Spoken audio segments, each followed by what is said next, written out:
शरणं गच्छामि धम्मं शरणं गच्छामि संघं आगे श्लोक में कहा गया है कि जल, पृथ्वी, आकाश इत्यादि जो भी भौतिक तत्व हैं वो भी मैं नहीं है। तो फिर मैं की स्वतंत्र सत्ता कहाँ है? ये मैं कहाँ है? फिर आगे उनके श्लोक में देखें तो रूप, आकाश इत्यादि भी केवल नाम मात्र से हैं, इनका कोई स्वतंत्र सत्ता अस्तित्व नहीं होता। तो इस रत्नावली में भी स्पष्ट रूप से व्याख्या की गई है कि जितने भी चीजें हैं उनको हम सत्य मान लेते हैं और इसी के कारण हमारे अंदर एक मिथ्या दृष्टि पैदा हो जाती है। वो किस प्रकार से है उसे समझने की कोशिश करनी चाहिए। तो अगर मैं ये सारी बात संक्षेप में कहूं तो भगवान बुद्ध ने दो प्रकार के सिद्धांत दिए हैं। भगवान बुद्ध के दर्शनों को दो चीजों में बांटकर देखा जा सकता है, एक तो सैद्धांतिक तौर पर, दूसरा व्यवहारिक तौर पर। तो सैद्धांतिक तौर पर देखें तो प्रतिसंपात का सिद्धांत व्यवहारिक तौर पर जो हमारे दैनिक कार्यों में उपयोग करने वाली चीजें हैं वो है। अहिंसा का सिद्धांत, तो अहिंसा का सिद्धांत सभी धर्मों में देखने को मिलता है, चाहे भारत की कोई भी परंपरा हो। उसके बाद जो धर्म सैद्धांतिक तौर पर या फिर दूसरा पक्ष सिद्धांत का पक्ष, दो सत्य, अमृत सत्य, परमात्म सत्य, इन दोनों सत्यों को भी सभी परंपराओं में माना जाता है। लेकिन अगर भगवान बुद्ध के अनुसार देखें तो वो प्रतिसंपात को मानते हुए खासकर प्रतिसंपात के जो द्वारा हमारे जो सैद्धांतिक दृष्टिकोण है उसकी व्याख्या करते हैं और प्रतिसंपात के द्वारा ही मैं या आत्मा अस्तित्व में नहीं है, वहां पर इस प्रकार से नकारा गया है कि इसका अस्तित्व स्वभाव से है या अपने आप से सिद्ध नहीं होता। इस प्रकार से प्रतिसंपात की व्याख्या की गई, वो केवल नाम मात्र रूप से आरोपित किया जाता है। जैसे कि अभी स्कूल के बच्चों ने प्रज्ञा पारमिता हृदय सूत्र का पाठ किया तो उसमें भी कहा गया कि हमारे पांचों स्कंदों की स्वभाव से शून्य है। तो इसमें एक शब्द भी आया और शब्द के भी दो अर्थ होते हैं, एक तो मैं या स्वभाव उसके बारे में व्याख्या कर रहे हैं, उसको समझना चाहिए। और इसके अंदर जिसका उपयोग किया गया उसमें आप देखेंगे कि प्रथम धर्म चक्र में भगवान ने प्रतिसंपात के बारे में निदान, चार आर्य सत्य इत्यादि की जो व्याख्या की है उसको समझाया है। और अज्ञानता के कारण ही हम कर्मों का संचय करते हैं। जितने प्रकार के कुशल और अकुशल कर्म हैं वो अज्ञानता के कारण ही करते हैं। तो फिर आगे कहा गया कि जो आप प्रतिसंपात के बारे में निदान देखते हैं तो उसमें हमारी आत्म या मैं आगे चलकर अगर अगले जन्म में जाती है तो इस प्रकार की कोई व्याख्या नहीं होती। लेकिन सिद्धांतों में या दूसरे लोगों का जो विचार है वो कहते हैं कि इस प्रकार की स्वतंत्र आत्मा का दूसरे जीवन में एक प्रकार के प्रतिक्षेपण होता है, आगे जीवन में जाता है, वहां पर इनकी व्याख्या की जाती है। लेकिन भगवान बुद्ध के दर्शन के अनुसार जो हमारे एक मन या चित्त कहा जाए उसकी संतति होती है। तो द्वितीय धर्म चक्र में जैसे कि भगवान बुद्ध ने कहा है कि यह स्वभाव से सिद्ध नहीं है, जैसे कि कहा गया कि रूप ही शून्यता है और शून्यता ही रूप है। इस प्रकार जो चार प्रकार की व्याख्या की गई उनको समझना चाहिए। चाहे आप रूप को देखें या गंध को देखें या जिन चीजों को भी देखें वो स्वभाव से सिद्ध नहीं है, ऐसा भगवान बुद्ध ने प्रज्ञा पारमिता हृदय सूत्र में व्याख्या की। और विज्ञानवादियों के अनुसार या चित्त मात्र के अनुसार भी उनकी मान्यता है कि जो भी चीज है उस चीज से बाह्य सत्ता को नकारा जाता है। हालांकि इन चीजों को विज्ञानवादियों के अनुसार या चित्त मात्र के अनुसार देखें ये गंभीर स्वभाव के होते हैं तो काफी सूक्ष्म है। तो इसके बारे में मनन करने की और पढ़ने की आवश्यकता होती है। और जो भी चीज है वो अपने अंग से मिलकर बनी होती है, उसके बहुत सारे हेतु और प्रत्यय होते हैं। किसी भी चीज की, किसी भी वस्तु की कोई अपनी स्वतंत्र सत्ता नहीं होती। इस प्रकार से प्रतिसंपात के अनुसार ही उसका प्रतिपादन होता देखा जाता है। और जिन चीजों को भी हम देखते हैं वो चाहे रूप हो, गंध हो, बिना परीक्षण किए, बिना जांच पड़ताल किए हमें आभास होता है कि वो अपने अस्तित्व में होती हैं। तो इसे एक लौकिक व्यवहार के तौर पर देखें तो इसे समझा जा सकता है। लेकिन अगर परीक्षण की वास्तविक उसकी सत्ता कैसी है तो वास्तव में उसकी जो वास्तविकता है वो देखने को नहीं मिलती। वैसे ही रूप के बारे में कहा गया, वो भी स्वभाव से सिद्ध नहीं है।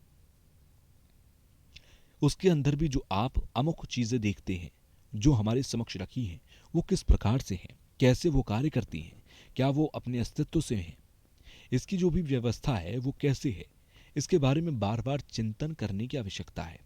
तो जैसे कि रूप धर्म या फिर हमारी जो भी चीज़ें धर्म में हैं उनको समझाने की कोशिश करनी चाहिए कि परीक्षण के दौरान उन्हें किस प्रकार से समझा जा सके और लौकिक व्यवहार के माध्यम से उन्हें हम कैसे समझते हैं।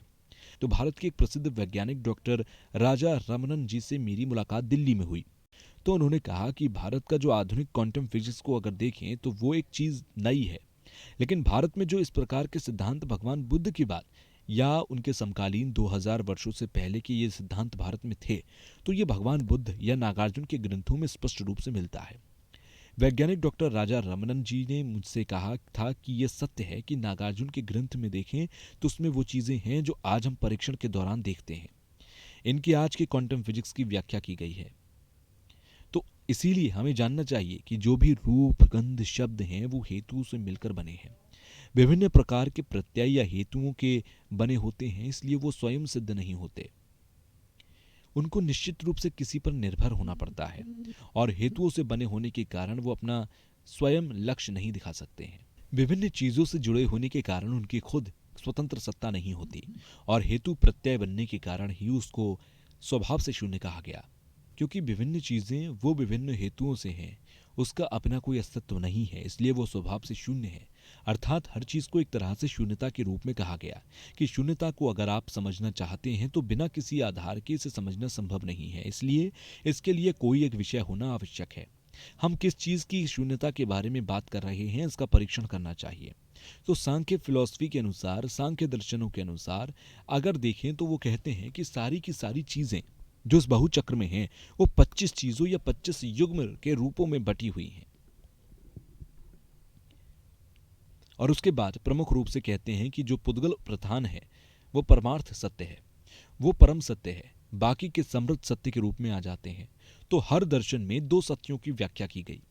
मेरे एक क्रिश्चियन मित्र हैं, एक बार मेरी उनसे वार्ता हुई, इस बारे में संवाद हुआ। तो जब उन्होंने मुझसे अनात्म के बारे में, उनके सिद्धांतों के बारे में पूछा तो मैंने उनसे कोई गंभीर व्याख्या नहीं की, बल्कि मैंने उनसे सिर्फ इतना कहा कि जो भी आपके ईश्वरीय कर्ता हैं उनके अंदर जो सूक्ष्म चित्त है वो एक प्रकार से करुणा या मैत्री से ओतप्रोत है। उनको समझना चाहिए, उसे समझने की कोशिश करनी चाहिए। तो ऐसा नहीं है कि मैं भगवान बुद्ध के अनुसार या प्रति संपात की जो व्याख्या कर रहा हूँ, ऐसा बिल्कुल नहीं है। जो भी चीजें हैं वो बिना जांच पड़ताल किए अपने स्वभाव से सिद्ध हैं, ऐसा हमें प्रतीत होता है और अक्सर हम लोग इस प्रकार से देखते हैं। और उसके बाद दो प्रकार की भावनाएं हमारे अंदर पैदा होती हैं, एक मैं और दूसरा मेरी। और ये तभी पैदा होती हैं जब हम इनका परीक्षण नहीं करते हैं। बिना परीक्षण के मैं की एक बहुत गंभीर आसक्ति पैदा होती है। तो ये जो धारणा है ये हमारी मिथ्या दृष्टि के विचार के कारण होती है। कोई चीज अस्तित्व में है ऐसा समझकर हम बहुत ज्यादा उसे जकड़ लेते हैं। उसको समझना चाहिए और अगर हम इसे नकारना चाहें तो इसके लिए अनात्म के सिद्धांत को समझना चाहिए। तो शून्यता के बारे में जैसा कि पूर्व में भगवान बुद्ध ने भी कहा है कि किस प्रकार से हम इसे समझ सकते हैं, किस प्रकार से हम बुद्धत्व को प्राप्त कर सकते हैं, तो उन्होंने प्रज्ञा पारमिता सूत्र में कहा कि गते गते पार गते बोध्य स्वाहा। तो उसके अपने अपने अर्थ होते हैं। एक जो गते हैं उसका क्या अर्थ है और फिर दूसरे का क्या अर्थ है। तो इसमें 5 जो हमारे मार्गों की व्याख्या की गई, उन 5 मार्गों का अभ्यास करते हुए आप बुद्धत्व या बोधि को प्राप्त कर सकते हैं। तो सबसे पहले जो शब्द गति आया वो संवाद मार्ग के लिए, दूसरा वियोग भावना, दर्शन, इस प्रकार से मार्गों का आप दर्शन करते हुए अंत में बोधि को प्राप्त कर सकेंगे। प्रज्ञा पारमिता का जो सूत्र है उसमें व्याख्या की गई, उसको देखना चाहिए, समझना चाहिए और इसको समझने के लिए एक चिंतन की आवश्यकता है, मनन करने की आवश्यकता है। और जब बोधिचित्त उत्पन्न हो जाए तो होने के बाद या फिर 2 प्रकार के बोधिसत्व कहे जाते हैं। तो एक प्रखर बुद्धि वाले पहले शून्यता का दर्शन करने के बाद बोधिचित्त का उत्पाद करते हैं, दूसरे पहले बोधिचित्त का दर्शन करने के बाद शून्यता का उत्पाद करते हैं। इस प्रकार से हम बोधिसत्वों को 2 भागों में बांट सकते हैं। और जो हमारे दुख हैं वो मिथ्या विचार होते हैं, उसके कारण उत्पन्न होते हैं। हमें ये जानना चाहिए कि जो हमारी आत्मा रूपी विचार है वो किस प्रकार से है, और जब हमारे अंदर बहुत सारा क्रोध, भय इत्यादि उत्पन्न होता है तो इसे कैसे नष्ट किया जाए, इसे समझना चाहिए। और ये सभी भय परेशानी ऐसी प्रतीत होती हैं जैसे कोई चीज है जिसके हम अधीन हैं, तो इसके बारे में हमें आपको चिंता करनी चाहिए। जब आप किसी विपदा में हो तब आपको समझना चाहिए कि हमारे मन की स्थिति कैसी है। किसने हमें अपने अधीन किया हुआ है, और वो भी जो इस प्रकार से समझने वाले व्यक्ति प्रखर बुद्धि वाले होते हैं। बोधि लोग, बोधिसत्व वाले लोग सबसे पहले शून्यता का दर्शन कर इन चीजों का दर्शन जानते हैं कि ये किस प्रकार से स्वभाव में ना होकर अस्तित्व में नहीं होती। उनके साथ साथ अन्य विद्वानों ने भी कहा है कि प्रज्ञा और करुणा एक दूसरे पर निर्भर होती है। इसके साथ साथ हमें शून्यता का अभ्यास करना चाहिए, और वो भी जब करें तो ध्यान रखें कि किस प्रकार की हमारी अवस्था है, उस हिसाब से करें। उसके साथ साथ हमें संवाद का भी उपयोग करना चाहिए। हम ज्ञान संवाद और पुण्य संवाद दोनों को साथ में रखकर भी इसका अभ्यास कर सकते हैं। जैसे कि पूर्व में मैंने कहा कि संवाद मार्ग, प्रयोग, ध्यान, दर्शन और अक्षय मार्ग, इन पर चलने के लिए भी हमें इनके जो संवार हैं उनको पूरा करने की आवश्यकता होती है, और इन 5 मार्गों पर अभ्यास करके ही बाद में बोधि को प्राप्त कर सकेंगे। अगर आप चाहें कि कोई प्रार्थना करने से या पूजा पाठ करने से हमें बोधि की प्राप्ति हो जाए तो ये संभव नहीं है। तो अब आपको जो ग्रंथ दिया गया परम पावन जी उपदेश प्रारंभ कर रही है, तो आप पेज नंबर 23 से 25 तक पढ़ सकेंगे, और आप देख सकेंगे कि इसमें यही कहा जा रहा है कि किस प्रकार से हमारी अज्ञानता उत्पन्न होने से किस प्रकार के हमारे संस्कार पैदा होते हैं। बुद्ध कौन है? किसे कहा गया? जिसने प्रतिसंपात को जान लिया उसने बुद्धत्व को प्राप्त कर लिया। इस प्रकार की व्याख्या आप इसमें देख सकते हैं। इसमें प्रतिसंपात को 2 भागों में बांटकर रखा गया है। पहला कर्म फल का प्रतिसंपात, दूसरा एक दूसरे पर आश्रित प्रतिसंपात। ये 2 तरीकों से आपको समझना चाहिए। इसकी व्याख्या आचार्य शांत रक्षित के शिष्य के द्वारा की गई। उन ग्रंथों को भी मैंने पढ़ा है कि किस तरह से कर्म फल की व्याख्या की गई, और इसका अभ्यास करके हमें पुनः किस तरह से मानव शरीर को प्राप्त हो, देव योनि में हम किस प्रकार से पैदा हो सकें, हमारे जो शील हैं, जो अकुशल कर्म हैं, उन्हें ना करके किस प्रकार से पुनः इस शरीर को प्राप्त करें, इसकी व्याख्या की जाती है। दूसरा, एक दूसरे पर आश्रित होकर बोध चित्त की प्राप्ति करना। रत्नावली में कहा गया कि सबसे पहले इस शरीर को प्राप्त करना चाहिए जिससे कि अभ्यास किया जा सके। अभ्यास करने योग्य एक हमें शरीर मिले, उसके बाद विभिन्न हेतुओं का प्रयोग करके हम बोधि को प्राप्त कर सकते हैं। हालांकि हम सबके अंदर एक चित्त है जिसके कारण हम बोधि को प्राप्त कर सकते हैं, और प्रज्ञा भी शून्यता पर आधारित होती है। शून्यता का दर्शन करने वाला अभ्यास होना चाहिए, और खासकर जो निरोध सत्य का दर्शन दिखाया जा रहा है वो किस प्रकार से है, और उसके बाद चित्त को लाभ देने वाली जो बहुत सारी व्यवस्थाएं हैं वो किस प्रकार से हैं, किस प्रकार से इसे शुद्ध किया जा सकता है, इसे जानने की कोशिश करनी चाहिए। इसको समझने के लिए अनात्म के सिद्धांत के द्वारा ही हम समझ सकते हैं, या फिर आगे कहा गया कि इसको समझने के लिए किससे सीखा जाए, किससे समझा जाए। तो उसके लिए ये जो हमारे आचार्य हैं, तो आचार्य के बारे में भी लिम्बोचेजी ने कहा कि दूसरे के लिए चित्त को प्रशिक्षित करने से पहले अपने चित्त को प्रशिक्षित करना चाहिए, अपने आप को सिखाना चाहिए, उसके बाद आप दूसरे के चित्त को वश में कर सकते हैं। उसके लिए उन्होंने आचार्य की 10 प्रकार की विशेषताएं बताई। आचार्य इन विशेषताओं से पूर्ण होना चाहिए। इस प्रकार से आचार्य की विशेषताएं और परिभाषा को अगर देखें तो सबसे पहले वो प्रशिक्षित हो, दूसरा उसका चित्त शांत हो, तीसरा शांति स्थापित करने वाला हो और शून्य श्रेष्ठ हो, पांचवा प्रयत्नशील हो, उद्देशना में निपुण हो, सातवां शून्यता का ज्ञान हो, आठवां कुशल वक्ता हो, नौवां शिष्यों को स्नेह करने वाला हो और 10वां अथक परिश्रमी हो। इस प्रकार से 10 विशेषताओं वाले जो आचार्य हैं उनको हमें मानना चाहिए। आज के समाज में कुछ बुराइयां भी हैं। आजकल तिब्बत और अन्य देशों में कुछ आचार्य ऐसे भी हुए जिन्होंने धर्म को लेकर समाज को शर्मसार किया। उनसे भी हमें सीखना चाहिए और उनसे बचने की कोशिश करनी चाहिए।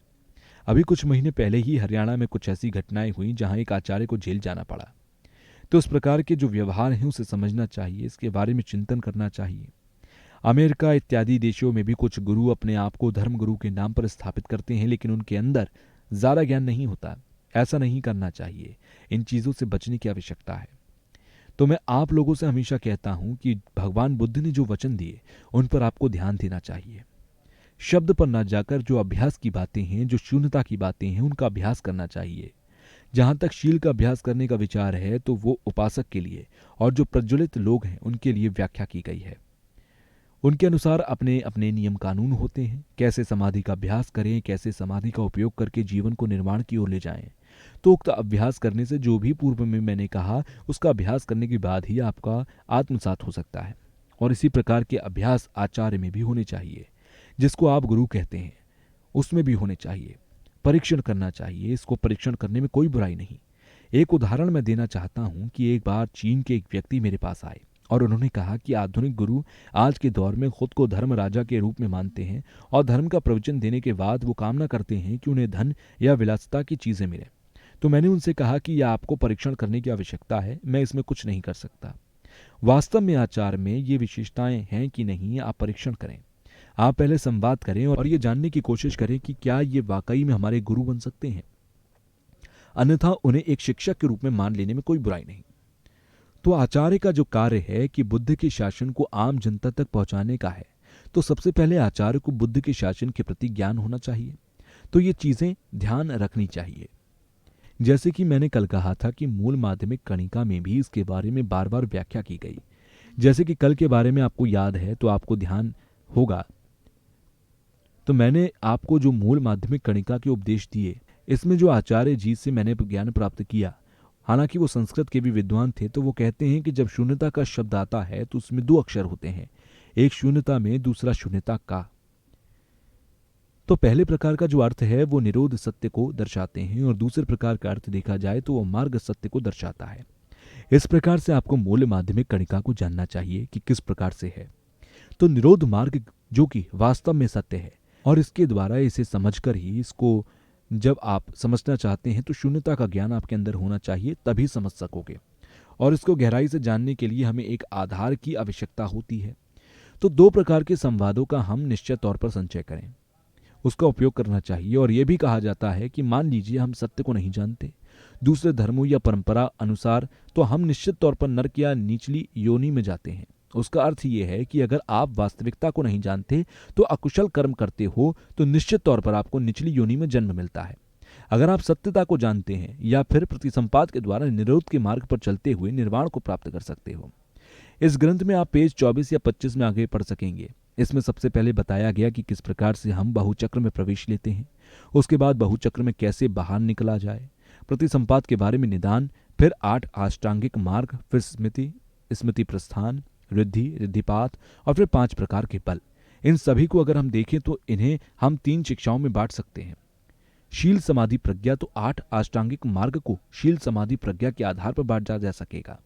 तो ग्रंथों को अपने स्वभाव से समझने की आवश्यकता है। इस प्रकार से हम देखेंगे कि जो ग्रंथ दिया गया है इसमें हेतु और फल के प्रतिसंपाद और एक दूसरे पर आश्रित जो प्रतिसंपाद जिसकी व्याख्या की गई है, जैसे सांख्यिकी, वो कहते हैं कि कोई चीज स्वयं से जो उत्पन्न होती है, अगर आप विभिन्न प्रकार के फूल देखें तो वो कहते हैं कि वो किसी प्रकार के द्वारा बनाए गए नहीं है, वो अपने से अस्तित्व में है। इसलिए बहुत ज्यादा हेतुओं पर भी निर्भर नहीं होना पड़ता। तो इनको समझना चाहिए। और बौद्ध दर्शन के अनुसार हर चीज में एक क्षणिक परिवर्तन होता रहता है, वो एक अनित्य के सिद्धांत पर आधारित है। तो अनित्य भी 2 प्रकार के होते हैं, एक तो स्थूल प्रकार के जिसे हम अपनी आंखों से परिवर्तित होते देख सकते हैं, दूसरा सूक्ष्म प्रकार का जिसमें हम परिवर्तन होता रहता है लेकिन जिसे हम देख नहीं सकते। और फिर किसी एक अस्तित्व का एक मत ये भी है कि पहले किसी चीज का भव होना, फिर स्थिर होना, फिर उसका विनाश होना, फिर उसका दूसरा मत ये होता है कि जैसे कि किसी का उत्पाद होता है उसी क्षण उसका विनाश होना शुरू हो जाता है। और ये परिवर्तन एक दिन में देखने को नहीं मिलेगा। 1 साल का परिवर्तन आप 1 महीने में देखिए, और फिर सप्ताह, और फिर दिन, या फिर घंटे और मिनट, सेकंड तक। इस प्रकार के सूक्ष्म परिवर्तन सभी में होते रहते हैं, हम देख नहीं सकते, लेकिन हर चीज में क्षणिक परिवर्तन होता रहता है। और निश्चित रूप से हमारे जो प्रमुख चीजें हैं, प्रमुख उद्देश्य धर्म का अभ्यास करने से लेकर किस प्रकार से हमारे जो दुख हैं उससे निजात मिल सके। और इस तरह की जो चीजें हैं जो अणुओं और परमाणुओं से मिलकर बनी होती हैं, भौतिक विज्ञान के अनुसार हर क्षण परिवर्तन होता रहता है। जैसे कि हमारे 5 भौतिक तत्व पृथ्वी, जल, आकाश इत्यादि से मिलकर बने हैं, तो इनकी भी अपनी अपनी विशेषताएं हैं। जैसे आग, जल, हवा, इन सभी की अपनी विशेषताएं हैं। और फिर अगर आंतरिक भौतिक तत्वों से बात करें तो ये भी हमारे 5 तरह के भौतिक तत्वों से मिलती है। शरणं गच्छामि, धम्मं शरणं गच्छामि,